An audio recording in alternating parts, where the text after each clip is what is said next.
ಸಂಚಿಕೆ ಶೂನ್ಯದಲ್ಲಿ ವಿದ್ಯಾ ತನ್ನ ತಾಯಿಗೆ, ಅವ್ವ ನಿನ್ಗೆ ನನ್ನ ಓದಿಸ್ಬೇಕು, ದೊಡ್ಡ ಡಾಕ್ಟರ್ ಮಾಡ್ಬೇಕು ಅಂತ ಹೇಳಿ ಬೆಟ್ಟದಷ್ಟು ಆಸೆ ಕನ್ಸು ಇತ್ತಲ್ವಾ. ಆದ್ರೆ ಈ ಮದ್ವೆ ವಿಷಯದಲ್ಲಿ ನಿನ್ ಕಡೆ ಏನು ಮಾಡಕ್ ಆಗ್ತಿಲ್ಲ ಅಂತ ಹೇಳಿ ನೊಂದ್ಕೊಂಡಿದೀಯಾ. ಆದ್ರೆ ನಮ್ ಪ್ರಿನ್ಸಿಪಲ್ ಮೇಡಮ್ ಯಾವಾಗ್ಲೂ ಹೇಳ್ತಾ ಇದ್ರು, ಭಯನೇ ನಮ್ಮನ್ನ ಮುಳುಗ್ಸೋದು, ಧೈರ್ಯನೇ ನಮ್ಮನ್ನ ತೇಲ್ಸೋದು ಅಂತ ಹೇಳಿ. ಅದಕ್ಕೋಸ್ಕರ ನಾನು ಧೈರ್ಯ ಮಾಡಿ ತೀರ್ಮಾನ ತಗೊಂಡು ಒಂದ್ ಕೆಲಸ ಮಾಡಿದೀನಿ ಕಣವ್ವ, ಅದನ್ನ ಕೇಳಿದ್ರೆ ನಿನ್ಗೂ ಖುಷಿ ಆಗುತ್ತೆ ಅಂತ ಹೇಳ್ತಿರುವಾಗ, ಏನೇ ಅದು ಅಂತ ಕೇಳ್ತಾಳೆ ರತ್ನ. ಆಗ ವಿದ್ಯಾ, ಅವ್ವ ನಿನ್ನೆ ರಾತ್ರಿ ಅಪ್ಪಯ್ಯ ನನ್ನ ರೂಮಲ್ಲಿ ಕೂಡಾಕಿದ್ರಲ್ವಾ, ಅವಾಗ ನಾನು ಧೈರ್ಯ ಮಾಡಿ ಪೊಲೀಸರಿಗೆ ಅಂತ ಹೇಳುವಷ್ಟರಲ್ಲಿ ರತ್ನ ನನ್ ಕಣ್ಣಲ್ಲಿ ಏನೋ ಬಿದ್ದಿದೆ ಅಂತ ಹೇಳಿ ಕಣ್ಣು ಒರ್ಸ್ಕೊತಾ ಇರ್ತಾಳೆ. ಆಗ ವಿದ್ಯೆ, ಯಾಕವ್ವ ಸುಳ್ಳು ಹೇಳ್ತಾ ಇದೀಯಾ, ನಿನ್ ಕಣ್ಣಲ್ಲಿ ಏನೂ ಬಿದ್ದಿಲ್ಲ, ಆದ್ರೂ ನಿನ್ ಕಣ್ಣಲ್ಲಿ ಯಾಕೆ ಕಣ್ಣೀರು ಅಂತ ಕೇಳ್ತಿರುವಾಗ, ನೋಡ್ ಮಗಳೇ, ನನ್ಗೆ ನೀನ್ ಹೇಳ್ತಾ ಇರೋದೆಲ್ಲ ಅರ್ಥ ಆಗ್ತಿದೆ, ಆದ್ರೆ ಪರಿಸ್ಥಿತಿ ನನ್ ಕೈಯಲ್ಲಿಲ್ಲ, ನಾನು ಪರಿಸ್ಥಿತಿ ಕೈಗೊಂಬೆ ಆಗಿದ್ದೀನಿ, ಎಲ್ಲಿ ನಿನ್ ಜೀವನನು ನನ್ ಜೀವನ ತರನೇ ಆಗ್ಬಿಡುತ್ತೇನೋ ಅಂತ ಹೇಳಿ ತುಂಬಾ ಯೋಚನೆ ಆಗ್ತಿತ್ತು. ಆದ್ರೆ ದೇವ್ರ ದಯದಿಂದ ಬಂಗಾದಂತ ಹಟ್ಟಿಗೆ ಸೊಸೆಯಾಗಿ ಹೋಗ್ತಾ ಇದೀಯಾ. ಮೊದ್ಲು ನನಗೂ ಈ ಮದ್ವೆನ ಒಪ್ಕೊಳ್ಳೋಕೆ ತುಂಬಾ ಕಷ್ಟ ಆಗ್ತಿತ್ತು, ಆದ್ರೆ ನನ್ಗೀಗ ಯಾವ ಭಯನೂ ಇಲ್ಲ. ಯಾವ್ದೇ ಹೆತ್ತ ತಂದ ತಾಯಿಗೆ ತಮ್ಮ ಮಗಳು ಒಳ್ಳೆ ಹಟ್ಟಿಗೆ ಸೇರ್ಬೇಕು ಅಂತ ಹೇಳಿ ಆಸೆ ಇರುತ್ತೆ. ನೀನು ಆ ಮನೆಯಲ್ಲಿ ತುಂಬಾ ಖುಷಿಯಾಗಿರ್ತೀಯ. ಗೌಡ್ರ ಮನೆಯವರು ನಿಮ್ ಮೇಲಿಟ್ರು ಪ್ರೀತಿ ಕಾಳಜಿ ನೋಡಿ ನನ್ಗೂ ತುಂಬಾ ಖುಷಿ ಆಯ್ತು ಅಂತ ಹೇಳ್ತಾ ವಿದ್ಯನ ತಕ್ಕೊಂಡು ಮಾತಾಡ್ತಾ ಇರ್ತಾಳೆ ರತ್ನ. ಹಾಗೆ ನೀನೇನೋ ಹೇಳ್ತಿದ್ದಿಲ್ಲ ಅಂತ ಹೇಳ್ತಿರುವಾಗ, ಏನು ಇಲ್ಲ ಕಣವ್ವ, ಗೌರಿ ಪೂಜೆಗೆ ಲೇಟ್ ಆಯ್ತು, ಬಾ ಹೋಗೋಣ ಅಂತ ಹೇಳಿ ತನ್ನ ತಾಯಿನ ಕರ್ಕೊಂಡು ಒಳಗಡೆ ಹೋಗ್ತಾಳೆ ವಿದ್ಯಾ. ಈ ಕಡೆ ಭದ್ರಾ ಮಾಮ ತನಗೆ ಸಿಗ್ಲಿಲ್ಲ ಅನ್ನೋ ಕೋಪದಲ್ಲಿ ವಿನಂತಿ ಅವಸರವಾಗಿ ಮದ್ವೆ ಮಂಟಪದಿಂದ ಹೊರಗಡೆ ಹೋಗ್ತಾ ಇರ್ತಾಳೆ.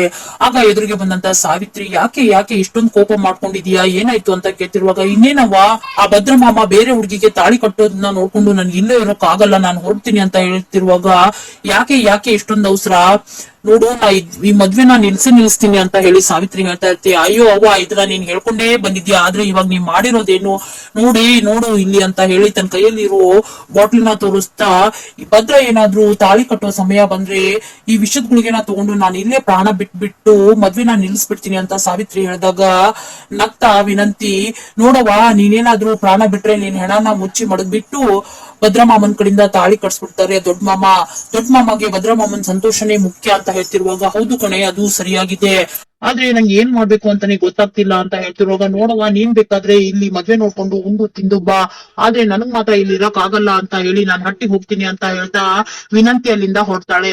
ಈ ಕಡೆ ವಿದ್ಯಾ ಗೌರಿ ಪೂಜೆನ ಮಾಡಿ ಕೈ ಮುಗಿದು ಬೇಡ್ಕೊಳ್ತಾ, ತಾಯಿ ಗೌರವ, ಇಷ್ಟ ದಿವ್ಸ ನನ್ ತಾಯಿ ನನ್ ಜೊತೆಗಿದ್ದಾಳೆ ಅಂತ ಅನ್ಕೊಂಡಿದ್ದೆ, ಅವಳು ನನ್ನ ಆಸೆ ಕನಸುಗಳಿಗೆ ಒತ್ತಾಸೆಯಾಗಿ ನಿಂತ್ಕೊಂಡಿದ್ದಾಳೆ ಅಂತ ಅನ್ಕೊಂಡಿದ್ದೆ, ಆದ್ರೆ ಇವತ್ತು ಅವಳು ಸಹ ಈ ಮದ್ವೆಗೆ ಸಂಪೂರ್ಣವಾಗಿ ಒಪ್ಕೊಂಡು ನನ್ನ ಗಂಡನ ಮನೆಗೆ ಕಳ್ಸೋಕೆ ಸಿದ್ಧವಾಗಿ ನಿಂತ್ಕೊಂಡಿದ್ದಾಳೆ. ಆದ್ರೆ ಇವಾಗ ನನ್ ಪಾಲಿಗೆ ಉಳಿದಿರೋದು ನೀನೊಬ್ಳೆ, ನೀನೇ ನನ್ನ ಆಸೆ ಕನಸುಗಳಿಗೆ ಆಶ್ರಯಾಗಿದ್ದು ಹೇಗಾದ್ರೂ ಮಾಡಿ ಪೊಲೀಸರು ಈ ಮದ್ವೆ ಮನೆಗೆ ಬಂದು ಈ ಮದ್ವೆ ನಿಲ್ಲೋ ತರ ಮಾಡಿ ನನ್ ಗುರಿ ಸಾಧನೆಗೆ ದಾರಿ ಮಾಡ್ಕೊಡುವ ಅಂತ ಹೇಳಿ ಬೇಡ್ಕೊತಾ ಇರ್ತಾಳೆ.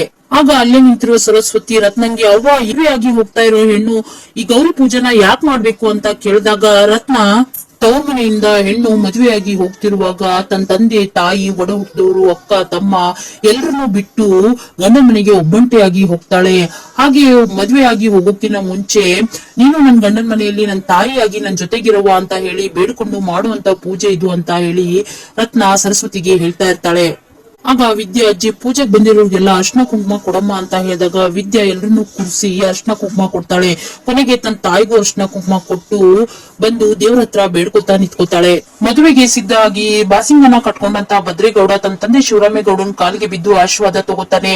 ಆಗ ಶಿವರಾಮೇಗೌಡ ಮೋಹನನ ತೋರಿಸಿ ಆಶೀರ್ವಾದ ತಗೋ ಅಂತ ಹೇಳಿ ಸನ್ನೆ ಮಾಡಿದಾಗ ಭದ್ರೇಗೌಡ ಮೋಹನನ ಕಾಲಿಗೆ ಬಿದ್ದು ಆಶೀರ್ವಾದ ತಗೋತಾನೆ. ಹಾಗೆ ಅಪ್ಪಯ್ಯ, ನಂಗೆ ಮುಂದಿನ ಜನ್ಮ ಅಂತ ಏನಾದ್ರೂ ಇದ್ರೆ ನಿನ್ ಮಗನಾಗೆ ಹುಟ್ಬೇಕು ಅಂತ ದೇವರಲ್ಲಿ ಕೇಳ್ಕೊತೀನಿ ಅಂತ ಹೇಳಿದಾಗ, ಇಲ್ಲ ಕಣ್ಮಗ, ನಾನು ದೇವ್ರ ಹತ್ರ ಕೇಳ್ಕೊಂಡಿದ್ದೀನಿ, ಮುಂದಿನ ಜನ್ಮ ಅಂತ ಇದ್ರೆ ನಾನು ನಿನ್ ಮಗನಾಗಿ ಹುಟ್ಟಿ ನಿನ್ ಋಣನ ತೀರಿಸ್ಬೇಕು, ಸ್ವಲ್ಪನಾದ್ರೂ ಬಾಳನ್ನ ಕಳ್ಕೊಂಡು ನಿನ್ ಸೇವನೆ ಮಾಡ್ಬೇಕು ಅಂತ ಮಾಡಿದೀನಿ ಅಂತ ಹೇಳಿದಾಗ, ಏನ್ ಹೇಳ್ತಾ ಇದೀಯಾ ಅಪ್ಪಯ್ಯ ನೀನು ಅಂತ ಹೇಳ್ತಾನೆ ಭದ್ರೇಗೌಡ. ಹೌದು ಕಣ್ಮಗ, ನಿನ್ ಮುಖದಲ್ಲಿರೋ ಈ ಸಂತೋಷ ನೋಡಿ ನಂಗೆ ತುಂಬಾ ಖುಷಿ ಆಗ್ತಿದೆ ಅಂತ ಹೇಳಿ ಶಿವರಾಮೇಗೌಡ ಹೇಳ್ಕೊತಾನೆ.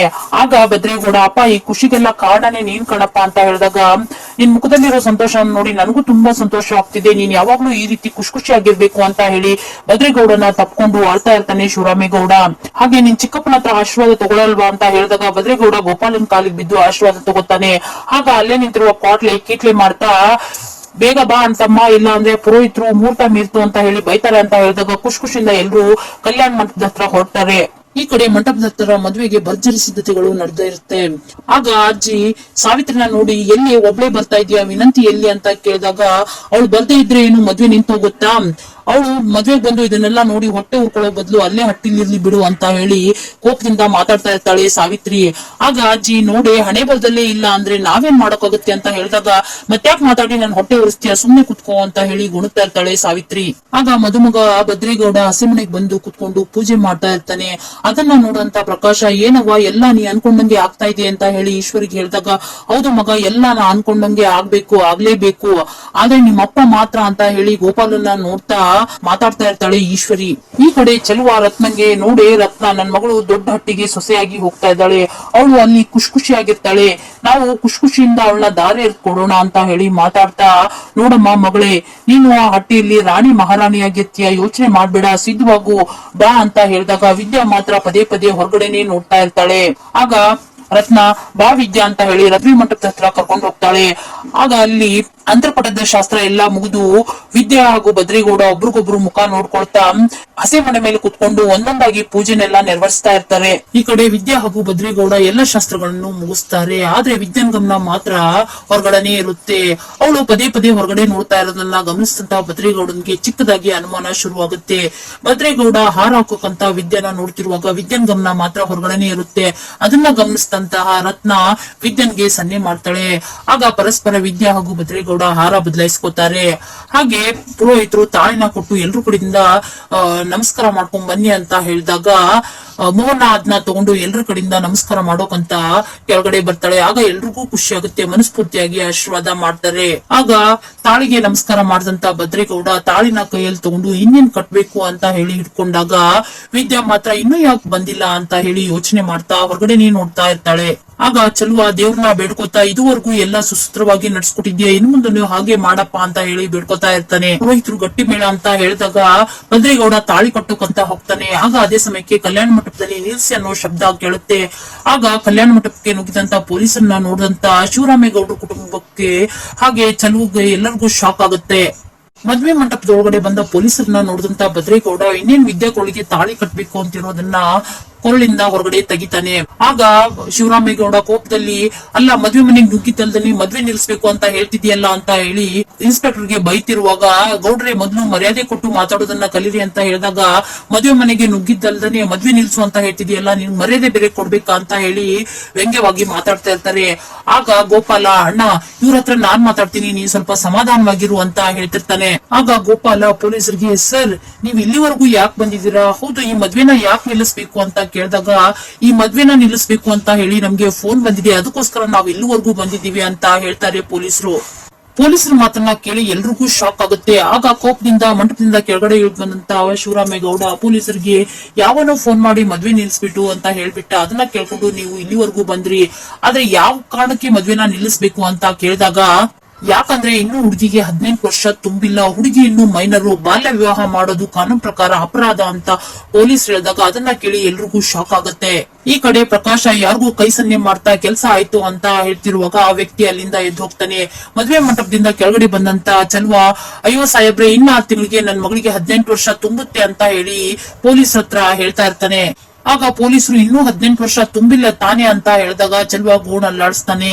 ಆಗ ಅದೇಗ್ರಿ ನೀವು ಮದ್ವೆ ಮಾಡ್ತೀರಾ, ಕಾನೂನು ಪ್ರಕಾರ ಈ ಮದ್ವೆ ನಡೆಯೋ ಹಾಗಿಲ್ಲ ಅಂತ ಹೇಳ್ತಾರೆ. ಹಾಗಾಗಿ ನೀವೇ ಈ ಮದ್ವೆನ ನಿಲ್ಸೋದು ಒಳ್ಳೇದು, ಇಲ್ಲ ಅಂದ್ರೆ ನಾವೇ ನಮ್ ಕಾನೂನು ಪ್ರಕಾರ ನಮ್ ಕ್ರಮ ಕೈಗೊಳ್ಬೇಕಾಗುತ್ತೆ ಅಂತ ಹೇಳ್ತಿರುವಾಗ ಆಗ ಕೋಪದಲ್ಲಿರೋ ಶಿವರಾಮೇಗೌಡ, ಅಲ್ಲ ಹೆಣ್ಣು ಒಪ್ಪಿದೆ, ಹೆಣ್ಣಿನ ಮನೆಯವರು ಒಪ್ಪಿದ್ದಾರೆ, ನಿಮ್ದೇನ್ ತಕರಾರು ಅಂತ ಮಾತಾಡ್ತಿರುವಾಗ, ನೋಡಿ ಗೌಡ್ರೆ ಕಾನೂನು ಪ್ರಕಾರ ಈ ಮದ್ವೆ ನಡೆಯಲ್ಲ, ಹೇಳಿದ್ದು ಅರ್ಥ ಮಾಡ್ಕೊಡಿ ಅಂತ ಹೇಳ್ತಾ ಅಲ್ಲಿ ಕೂತಿರೋ ಜನಕ್ಕೆ ಈ ಮದ್ವೆ ನಡೀತಿಲ್ಲ ಅಂತ ಹೇಳಿದಾಗ, ಅಯ್ಯೋ ಇನ್ಸ್ಪೆಕ್ಟರ್ ಏನ್ ಮಾಡ್ತಿದ್ದೀರಾ ನೀವು ಅಂತ ಶಿವರಾಮೇಗೌಡ ಕೇಳ್ತಿರ್ತಾನೆ. ಆಗ ಪೊಲೀಸರು, ಏನಯ್ಯ ನಿನ್ಗೆ ಇಷ್ಟ ಹೇಳಿದ್ರು ಅರ್ಥ ಆಗ್ತಿಲ್ವಾ, ಇನ್ನೂ ಕುತ್ಕೊಂಡಿದೀಯಾ, ನೀನಾಗೆ ಎದ್ ಬರ್ತೀಯಾ ಅಥವಾ ಬಟ್ಟೆ ಬಿಚ್ಚಿ ಬೂಟ್ ಕಾಲಲ್ಲಿ ನಿನ್ನ ಹೊಡೆದು ಎಳ್ಕೊಂಡು ಹೋಗ್ಬೇಕಾ ಅಂತ ಹೇಳಿ ಬದ್ರೇಗೌಡನ್ಗೆ ಹೇಳ್ತಿರುವಾಗ ಕೋಪಗೊಂಡ ಶಿವರಾಮೇಗೌಡ ಪೊಲೀಸರಿಗೆ, ಏನಯ್ಯ ನೀನ್ ನನ್ ಮಗನಿಗೆ ಮಾತಾಡ್ತಿರೋದು ಅಂತ ಹೇಳಿ ಜೋರಾಗಿ ಕಪಾಳಕ್ಕೆ ಹೊಡಿತಾನೆ. ಅದನ್ನ ನೋಡಿ ಎಲ್ರಿಗೂ ಶಾಕ್ ಆಗುತ್ತೆ.